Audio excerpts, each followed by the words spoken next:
And a lot is building on this Memphis municipal election. Election day finally here. We've been talking about it for weeks.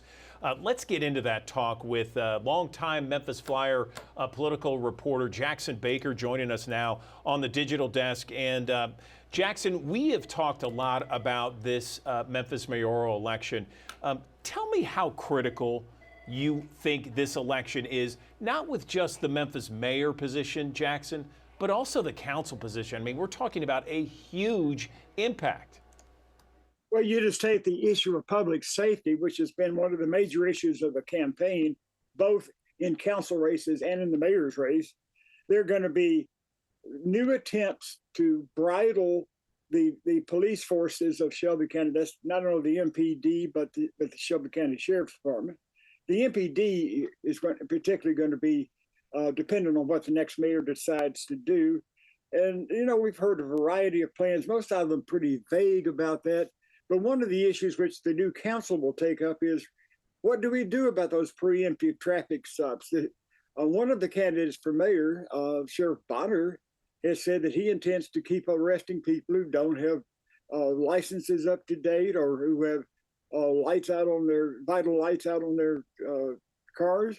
And you know, here's an issue no one's really talked about on this preemptive traffic stops. We have just voted to raise our wheel tax, and our wheel tax is going to pay for a new hospital, the mid, a renovated mid.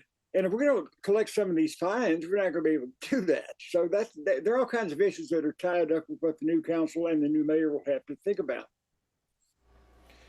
What about the idea of a new police chief? There's been a lot of controversy surrounding Memphis Police Chief C.J. Davis. Do you think she survives no matter who is elected?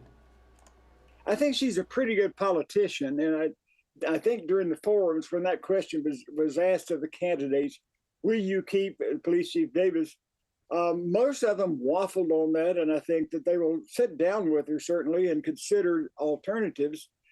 I think she is both vulnerable and secure. That's kind of an oxymoron, but she is a very good politician in the sense of getting along with other members of the power nexus.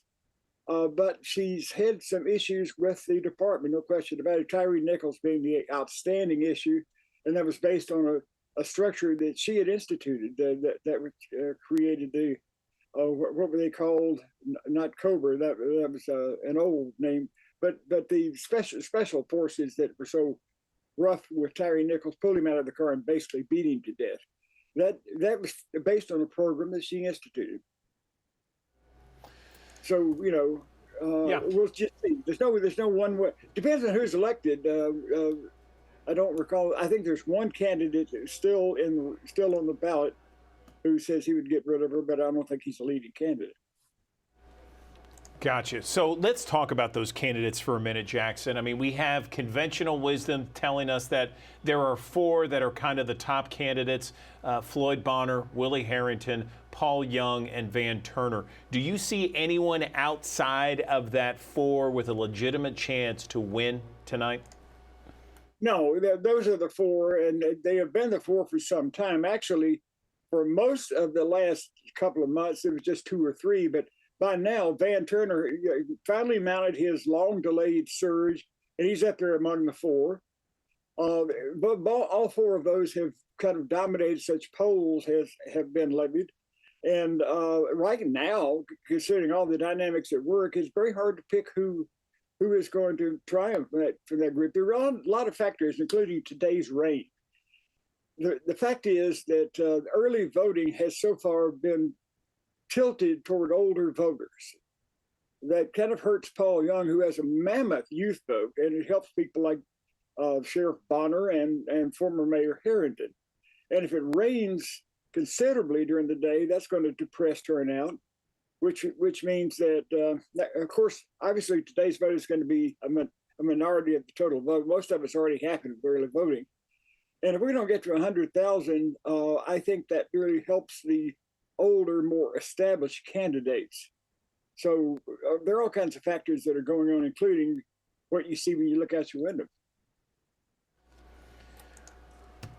When do you think we'll know who wins, Jackson? I mean, it's, it looks like it could be close. It looks like it could be something that we don't know until perhaps 10:30, 11 o'clock. I mean, this is something where, we would think, again, conventional wisdom says, we get those early voting results fairly quickly. But then if there are a lot of people still in line at 7 o'clock when they close, you got to wait until all those people get their chance to vote, and then that could take some time. So do you think, first off, that there's going to be a declared winner tonight? And the other issue I have is, I'll ask in our next segment here, but go ahead and tell me what you think with regards to tonight and how it's going to play out. I think, Andrew, you'll be very lucky if you're able to announce a winner during your 10 o'clock newscast tonight. I think this could go way late because the possibility of a full-way dead heat or almost dead heat is very real. The one thing that occurs to me very strongly about this election, what it has demonstrated, is that we do need to revise the charter and the judicial agreement of 1991 banning runoffs in at-large races. There were racial reasons for that provision back in 1991. But they don't exist anymore. We've got nothing but African-American candidates. There's no racial bias going to be affecting that outcome. If we have near ties, not only among two candidates, but 3 or 4, which is a real possibility, we just desperately need to run that off somehow. And of course, ranked choice voting is something that the voters approved in Memphis and has never been instituted. That's another way of winnowing through the results and getting a winner when there is no one with an actual majority. We're going to have a plurality winner tonight. Yeah, winner take all, essentially. So let's move over to the city council seats a little bit. Is there any city council seat that you're going to be watching more closely, perhaps, than others? Unquestionably, District 5, where you have a real race between former Councilman Philip Spinoza and newcomer who is very dynamic, Megan Keel. That is nip and tuck. It has been nip and tuck since both of them announced. And they both have spent mammoth amounts of money. They both have extraordinary sources of support. Keel has been a little bit more in the public eye than Spinoza, who has a habit of running from afar through TV ads and yard signs and that sort of thing. That's what he did when he was elected the first time. But it's going to be tough. That could go either way, and it makes a difference because the issue of crime surfaced in that race, with Spinoza accusing Keel of having wanted to defund the police. What Keel did is she signed a letter along with various other people in Memphis, several community leaders, suggesting that in the wake of the George Floyd death of 2020, perhaps we needed to review all the procedures we use to ensure public safety. There was no call for defunding the police as such there, but that issue was trotted out in the DA's race last year. It didn't work. I don't think it's going to work this time either. But it's certainly true that Spinoza is appealing to a conservative law and order constituency. Keel is appealing more to progressives. And who wins that race, along with who wins the race at District 2, by the way, where there's a similar showdown. That one is between Jerry Green and Scott McCormick, basically, will determine whether we have a conservative council on public safety issues or a more progressive one. Those are two big-time races. Yeah. Well, I appreciate that, Jackson. I could talk to you all morning long about politics in our city. I love talking to you and chopping it up with you. Let me throw out a couple more questions to you. One, there's so much, if we go inside baseball, there's so many different theories about which candidate, and I'm talking the mayor's race, which candidate will pull votes away from the other. And, some say, well, Floyd Bonner will pull some from Willie Harrington and vice versa, and Van Turner's going to pull away from Paul Young. Do you envision any kind of scenario where someone pulls votes away from the other and therefore a candidate we're not thinking of perhaps out of the 4 will win, or maybe among that 4 wins? Because, some people think, well, that Floyd Bonner, Willie Harrington, those kind of candidates apply or at least appeal to the same voter, and then Paul Young, Van Turner appeal to a similar voter, and then they could, split the vote among their constituents, and then someone else could move in, a Michelle McKissick, a J.W. Gibson. Any truth to that, or any verified way? Up to a point, Andrew, you've hit the nail on the head. I think some of those dynamics are in play. I do think that Bonner and Harrington are competing for the same tough on crime vote, for example, to the point that Harrington is actually expected to get a few Republican votes, which you wouldn't have thought of at the beginning of the season. And certainly Van Turner's recent surge with all the endorsements he got from established progressive office holders here in Shelby County, Memphis and Shelby County, he is a definite threat to Paul Young, who was hoping to wrap those people up in his coalition. But I do not think that any of those dynamics will result in any of the second-tier candidates rising high enough to sneak through.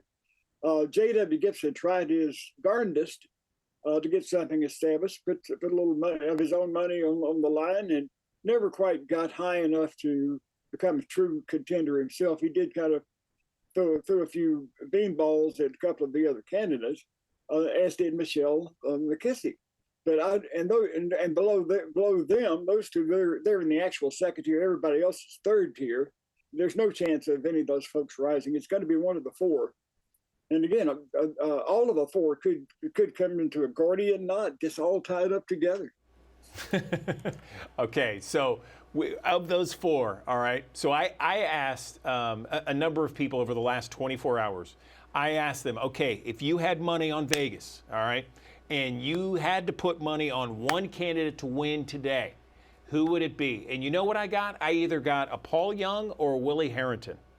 What do you think about that? That's interesting. I think Bonner is in there a little bit ahead of Harrington. I think that the contest is actually between Paul Young and Floyd Bonner.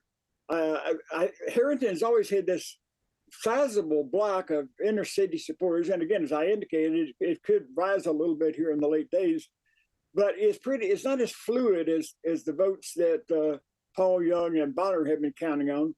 Bonner, of course, has been really savaged by all these attacks on jail deaths, and Paul Young has slowed down a little bit. Paul Young ran an admirable campaign. His momentum never really stopped.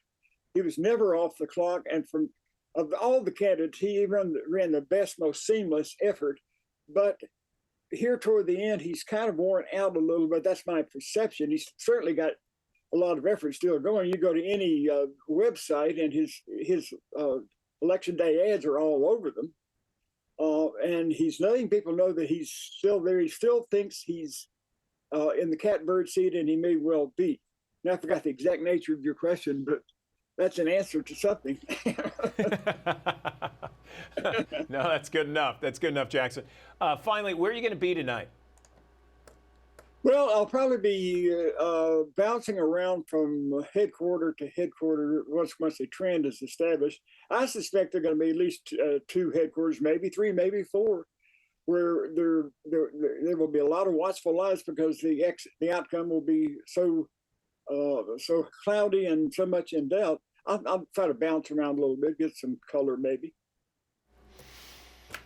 He is the political reporter for the Memphis Flyer, been doing it a long time. Jackson Baker joining us on the Action News 5 digital desk. Jackson, we always appreciate when you come on.